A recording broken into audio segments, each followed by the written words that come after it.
네, 안녕하세요. 오늘은 어제에 이어 냉전 예찬 3, 4부를 합니다. 오늘은 주로 스티브 코킨, 프린스턴대 교수를 많이 인용하겠습니다. 먼저 이제 어저께 했던 것을 좀 간단하게 요약을 해드리고 싶습니다. 일단 냉전이라 하면 무엇이 연상되나? 일단 우리는 이제 6.25랑 엮여 있어서 6.25의 비참함이 냉전과 이렇게 연상이 같이 됩니다. 그 다음에 또 연상될 수 있는 거는 베트남 전쟁이 연상이 되겠죠. 이 베트남 전쟁은 말씀드렸듯이 6가지 원인이 엮여가지고 그런 참 터무니없는 바보 같은 비극이 일어난 케이스입니다.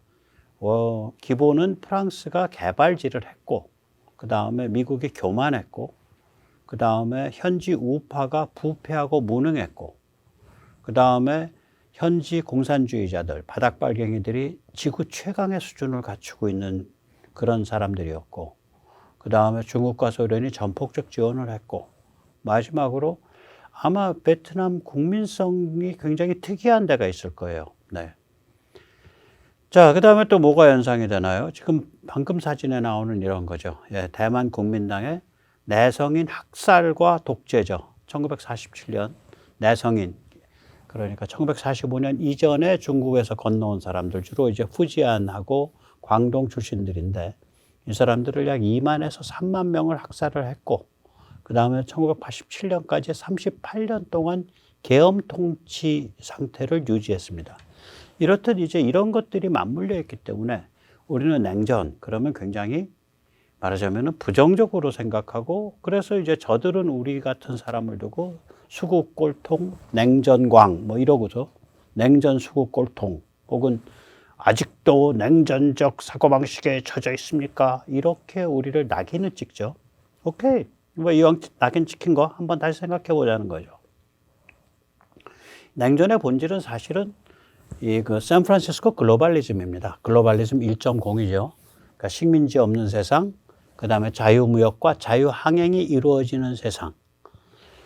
그러고 보면은 냉전, 즉 샌프란시스코 글로벌리즘이야말로 대한민국 건국의 토대입니다. 필요 조건입니다. 그 지평입니다. 그 다음에 6.25는 뭐냐? 이거는 냉전 회복 전쟁이에요. 6.25는 냉전 회복 전쟁이에요. 왜냐하면 냉전을 말하자면은 스탈린과 마오가 군사 모험주의 노선에 따라서 냉전의 둑을 허물어뜨리려고 시도했던 것을 우리가 미국과 국제사회의 도움을 받아서 물리친 거기 때문에 냉전 회복 전쟁, 말하자면 승리를 한 그런 케이스에 해당을 하죠. 그래서 6.25는 냉전 회복 전쟁이다. 6.25 우리가 남침 격퇴는 그렇게 해서 그렇게 봐야 됩니다. 냉전 그러니까 나쁜 게 아니죠. 샌프란시스코 글로벌리즘, 식민지 없는 세상, 자유항행, 자유무역하는 세상, 그게 왜 나쁩니까? 그거 지키려고 냉전한 건데. 그리고 이제 거기서 끝나는 게 아니라 냉전, 샌프란시스코 글로벌리즘 1.0, 그거는 아까도 말씀드렸듯이 말하자면은 식민지 없는 세상에서 자유무역, 자유항행에서 먹고 살자 이건데, 문제는 뭐냐? 이 샌프란시스코 글로벌리즘 안에는 신생국 발전 모델이 없어요. 제공을 못했어요. 그래서 이제 대한민국이 치고 나간 거예요. 박정희 대통령의 리더십 아래 우리 한국인들이, 우리 선배 세대가 치고 나간 거예요. 자유무역, 자유항행이 이루어지는 그러한 새로운 신세계니까 이 여건을 활용해서 수출주도 경제발전 모델로 가면 먹고 살 수 있다. 경제발전할 수 있다. 이 모델은 한국인이 발명해서 한국인이 증명한 겁니다. 네. 한국인이 발명해서 한국인이 증명한 모델이에요, 이게. 그런 거죠. 그래서 이제 우리가 그러니까 냉전, 샌프란시스코 글로벌리즘이 냉전 질서의 먹고사니즘을 해결한, 먹고사니즘 모델을 해결한 게 있어요. 그 다음에 이제, 샌프란시스코 글로벌리즘, 그거 너희 왜 공산주의랑 왜 공산국가에 대해서 담 쌓고 살겠다는 거야? 아니, 우리는 가치를 섬기고 싶어. 예를 들면, 거기에는 정신적 가치가 있는 거야. 그 공산국가 담 쌓고 사는 세상이라는 것은 그 이유는 개인 자유, 민주주의와 같은 가치가 꽃피우는 세상을 만들겠다는 거야. 이게 원래 샌프란시스코 글로벌리즘의 키포인트거든요. 그런데 이게 말이 쉬워서 그렇지 뭐 전통사회에서 살다가 식민지 경험한 그런 사람들이, 그러니까 1948년 5월 10일이 한국 사람이 처음으로 투표해 본 날이잖아요. 말하자면 역사상 처음으로, 단군 이래 처음으로 투표해 본 날 아닙니까? 그러니까 신생국에서도 개인 자유 민주주의와 같은 이런 가치가 실현될 수 있다는 걸 증명을 한 거죠. 자, 그럼 보세요. 한국은 냉전 질서를 회복시키기 위한 전쟁을 치러내 갖고 국제사회와 미국의 도움을 받아서 그걸 이겨냈다. 그 다음에 한국은 냉전 질서 속에서 먹고사니즘의 모델을 만들어내 가지고 그걸 증명했다. 또 한국은 냉전의 원래의 취지, 근본 취지, 즉 자유와 개인과 민주주의를 위해서 공산국가와 담을 쌓는다라는 근본 취지를 그 가치를 실현했다. 그럼 우리야말로 냉전을 위대하게 만든 냉전의 진짜 오너예요, 한국인이. 근데 왜 냉전을 자꾸 부끄러운 거, 나쁜 걸로 이렇게 낙인을 찍냐고. 그러니까 이거는 우리가 이제 저들의 논리에 이렇게 속아 넘어가는 거죠. 네. 우린 냉전을 자랑스럽게 여겨야 돼요. 즉, 냉전을 성공적으로 만든 것에 대해서 자랑스럽게 여겨야죠. 네, 그렇습니다. 여기서 잠시 세뇌 탈출 잘 구독료 부탁 말씀 올리겠습니다. 아시다시피 세뇌 탈출은 광고가 잘 붙지 않습니다. 네, 도와주시면 참으로 어려울 때인데 세뇌 탈출을 보다 유의미하고 보다 좋게 만드는데 큰 도움이 되겠습니다. 감사합니다. 예, 오늘은 이제 지금까지 이제 말씀드렸던 것이 1, 2부의 요약이죠. 주로 1, 2부의 요약이고, 또 1, 2부 안에 있었던 여러 가지 지금 이제 유럽의 상황, 그 다음에 이제 스티븐 커킨이 말하는 나 냉전 좋아요. 나 냉전 사랑해요. 예, 상대방을 중국이나 이런 애들을 이렇게 제어하려면 냉전 해야 됩니다. 뭐 이런 얘기 정도까지가 이제 1, 2부에서 얘기를 했고, 오늘은 이제 좀 더 정치 철학적으로 들어가겠습니다. 그러니까 그러니까 전체주의 비판이에요, 사실은. 이 공산체제가 왜 저 모양이지? 저 특질이 뭐지?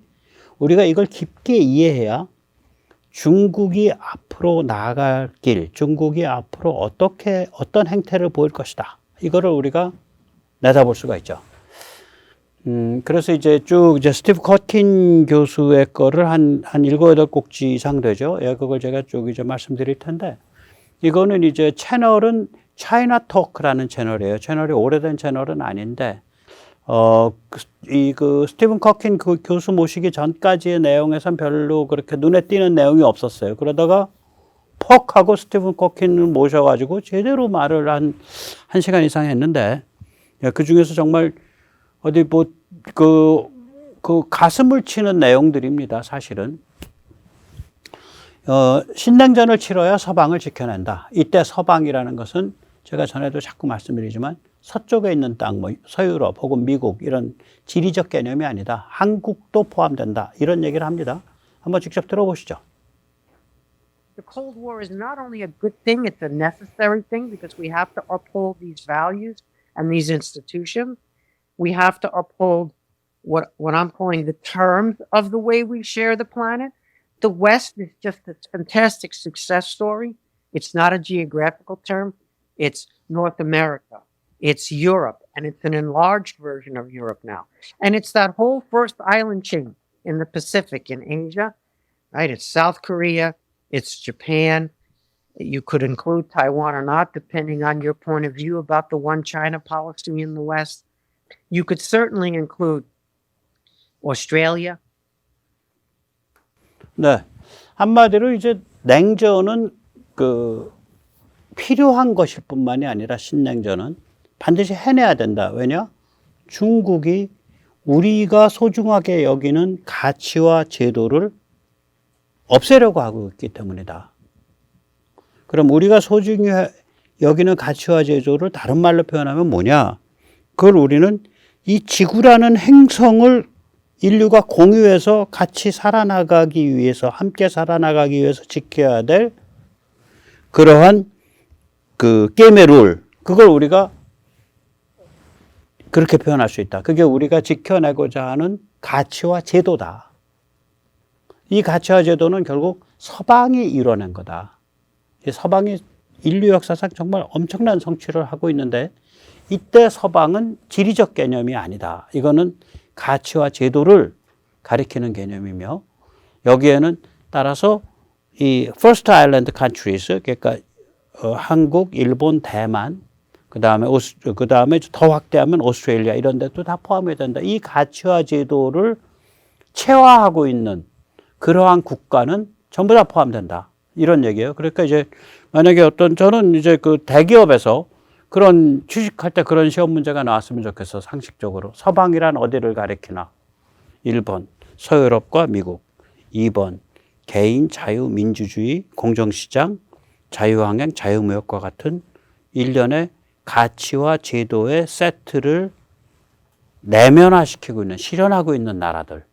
뭐 3번, 뭐 공산국가와 공산체제국가와 대결되는 뭐 어쩌고 저쩌고, 뭐 4번 뭐 어쩌고 저쩌고. 그런 시험 문제가 나오는 그런 세상이 좀 됐으면 좋겠어요. 네, 여기서 이제 스티브 커키는 한 걸음 더 나갑니다. 그럼 이런 그 지구라는 행성을 같이 공유해서 살아가기 위한 소중한 가치와 제도를 섬기는 그런 나라들이 대충 어떤 나라들이야. 그런 마인드가 비슷한 나라들. 보니까 이게 역사적 배경이 뭐 한 7, 80년, 한 70년 거슬러 올라가네. 최소 70년 이상. 뭘로? 동창 관계로 거슬러 올라가네. 가트 동창생들이네, 이게. 관세 및 무역에 관한 일반 협정. 이때에 만들어진 거고, 이거를 확대한 WTO는 여기에 막 중국 같은 거 막 끌어놓고 이래가지고, 이게 코미디 돼버렸다. 이 얘기를 해요. 그러니까 우리가 서방을 비슷한 제도, 비슷한 마인드와 가치를 가진 나라들이라 그러면 이 나라들의 상당수, 거의 대부분의 공통된 점이 뭐냐면 한 70년 정도 되는 가트 동창생들이야. 우리도 그러거든요. 우리도 가트 굉장히 빨리 가입했어요, 한국도. 그래서 그 얘기를 하고 있습니다. 한번 직접 들어보시죠. And we could go beyond that because it's not just even North America, Western Europe, and the First Island thing. So that's a club of institutionally similar, like-minded in value terms countries that was the basis for the GATT before we got into the fiasco known as the WTO. 네. 그러니까 WTO 이전부터 있었던 WTO는 그건 완전히 코미디 돼버렸고 그 전부터 있었던 그 가트 동창생들, 가트의 오리지널 멤버들 여기 게트라고 표현하더라고요. 게트. 그래서 게트가 뭔가 그랬네. 그리고 이제 푸틴과 이제 시진핑은 이제 그 서방주도 국제 질서를 뒤엎으려는 중이다. 이렇게 보는 거예요. 이제 관점이. 그래서 이제 우리가 여기서 시진핑이 그럼 어떤 그 관점을 갖고 있는 거야? 라고 이제 물어볼 수가 있는데 여기에 대해서 이제 시진핑이 2013년 그러니까 이제 주석이 된 해죠. 처음으로 2013년에 이야기했던 게 있어요. 그거를 이 커트킨이 자기 책에서 인용을 했는데 그거를 화두로 삼기 위해서 이 사회자가 그걸 쭉 읽습니다. 그걸 한번 직접 들어보시죠. 네. I want to start by reading you some she quotes. Let's start with 2013. Why did the Soviet Union disintegrate? Why did the Communist Party of the Soviet Union fall to pieces?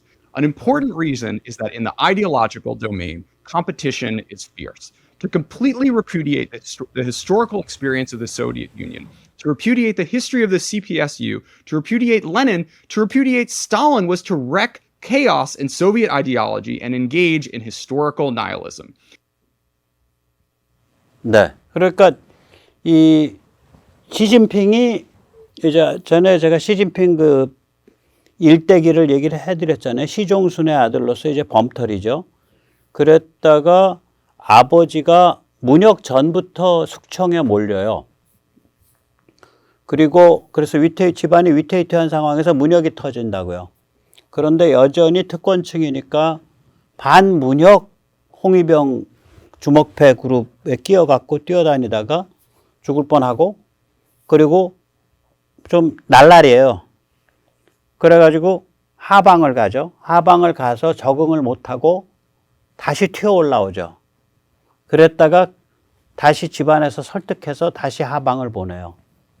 그러면서 이제 하방 생활 와중에 자기 누이가 죽는 거 보고 이러면서 이제 그 어떤 그 말하자면 그 큰 어떤 인격적 심리적 변화를 겪어요. 그 다음부터 완전히 이 딱 이 권력과 권력 게임과 그리고 공산당 그 교리에 아주 충실한 그런 사람으로 바뀌어요. 그래서 그 하방 와중에 아버지가 숙청당에 있는 상태임에도 불구하고 공산당에 입당이 허락이 되고요. 아버지가 숙청당에 있는 상태임에도 불구하고 그 마을에 공산당 위원장이 되고요. 세포조직 위원장이 되고요. 세포조직장이 되고요. 아버지가 숙청당에 있는 상태임에도 불구하고 칭화대 입학 허가를 받아요. 하방 중에. 그러니까 완전히 말하자면 공산당식의 빨간색 바른생활 아저씨로 딱 바뀌는 거예요. 10대, 그러니까 그게 10대 후반이죠. 그래서 이 이데올로기 문제에 대해서 예민해요. 그래서 시진핑의 화두는 뭐냐면 소련 왜 망했는데 우린 저렇게 망하면 안 되는데, 이게 시진핑의 화두예요. 이게 오늘 이야기의 기본을 관료하고 있는 테마입니다.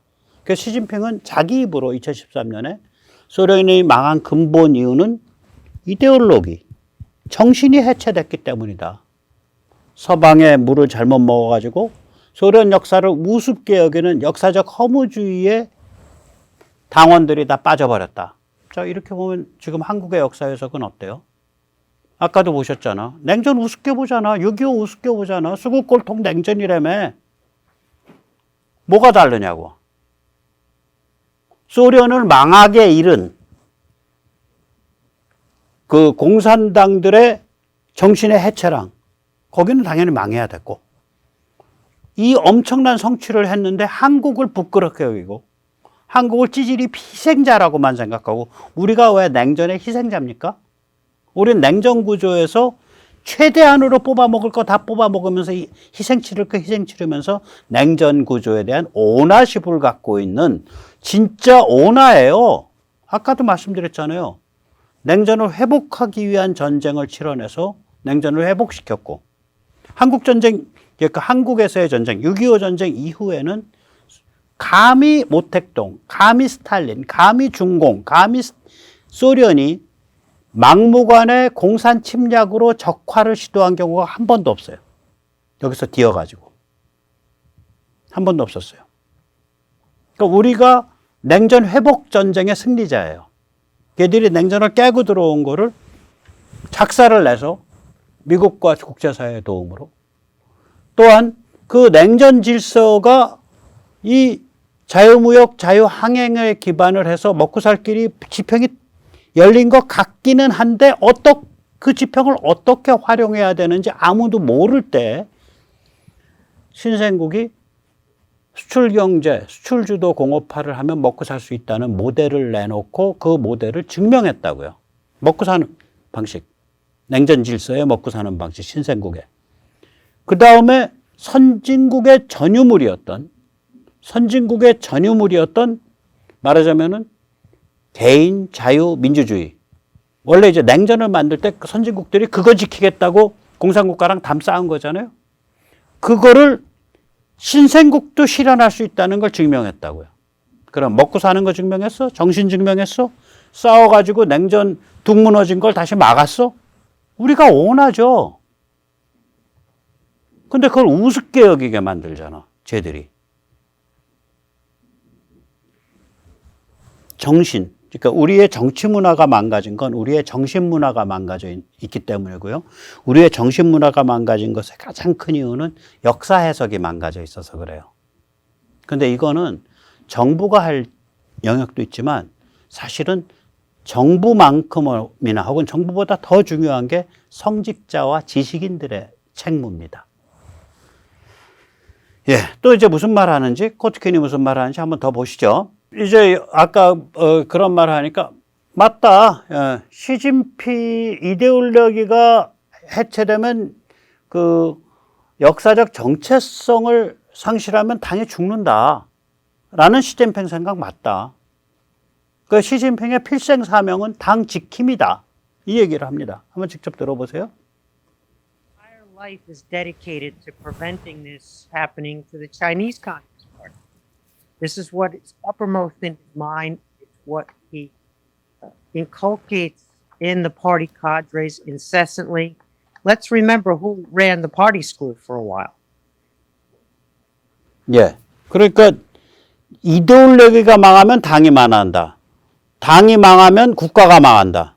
이것이 소련 붕괴에서 얻어야 할 교훈이다. 이게 시진핑의 신조예요. 그리고 그 신조가 그 사람 입장에선 정확히 현실을 본 거다라고 코트킨이 말하는 거예요. 그러면서 따라서 이데올로기 문제가 있으니까 이거는 시진핑이 당교, 그러니까 중공 중앙당교입니다. 중국 공산당도 아니에요. 정식 명칭이 중공 중앙당교, 그러니까 중국 공산당 당교 총장했거든요. 시진핑 당교 총장으로 이데올로기 투쟁에 일선에 선 사람이다. 그 얘기를 하는 거예요. 자, 그러면 잠깐만, 당교 그러면은 우리가 무슨 생각이 좀 들죠? 많이 들어봤죠? 네, 2019년에 우리의 사랑스러운 더불어민주당이 중국 공산당 당교와 교류 협력 그 파트너십을 맺었죠. 야, 그래도 대한민국의 정당이 중국 공산당하고 이렇게 형제같이 이렇게 어울리는 양정철 동무의 그 노력에 의해서 그런 일이 발생했습니다. 참으로 자랑스럽게 여길 수 있겠죠. 네, 참 자랑스럽습니다. 동시에 소름이 쫙 끼치네요. 예, 그러면 중국 공산당 당교에서 시진핑 체제에서 뭘 가르치냐? 테마가 두 개예요. 하나는 뭐냐? 첫 번째 세뇌 테마. 미국은 망조가 들린 나라입니다. 그걸 가르칩니다. 예, 중국은 뜨는 해고 미국은 지는 해입니다. 그 관념을 전 세계적으로 퍼뜨립니다. 미국은 도덕적으로 타락해 있고 경제적 군사적으로 쇠락하고 있습니다. 이거를 퍼뜨리고 있습니다. 이게 현실이 아닌데, 현실 아니에요. 요새 굉장히 떠들죠. 요새 무슨 달러가 페트로 달러가 망했다는 둥, 국채가 어떻다는 둥, 두고 보십시오. 그거 다 웃기는 소리예요. 그런 거 아닙니다. 자, 직접 보세요. There are two subjects at party school that are absolutely dominant in the Chinese case. One is the supposed decline of the United States, about how the United States is decadent, the United States is power of the past. This is completely wrong, and more party officials are coming to understand this, thanks to Matt Pottinger and the Trump administration, thanks to Putin's criminal aggression in Ukraine, which has backfired on both him and Xi Jinping. But we'll have to wait for that to play out, that realization, that teaching about the end of American power is a fallacy. 미국이 도덕적으로 타락해 있는 거 맞죠? 제가 특히 그 타락 글로벌리즘이 30년이었잖아요. 그래서 그 타락 글로벌리즘이 30년이어서 거기선 뭐예요? 기본적으로 남녀 성구분 말살, 역사 말살, 진실 존중 말살, 그다음에 가치 판단 말살, 이런 것들을 그러니까 그 사회의 초초초 슈퍼 엘리트들이 막 팔았잖아. 약을 팔았다고요. 그런 풍조로. 오케이, 그거 맞지. 그런데 그거 왜 비판을 진핑아 왜 네가 하냐? 야, 푸틴아, 네가 왜 비판하냐, 그걸? 너희는 그냥 사람 잡아 죽이는 집단 학살자들이잖아, 제노사이드. 너희는 그거 비판할 자격이 없어. 그 비판을 아무나 하는 게 아니야. 우리 같은 사람이 하는 거야. 우리가 그걸 정확하게 알아야 됩니다. 그거 비판한다고 착한 놈 아니에요? 그리고 그러한 타락 글로벌리즘을 왜 퍼뜨렸지?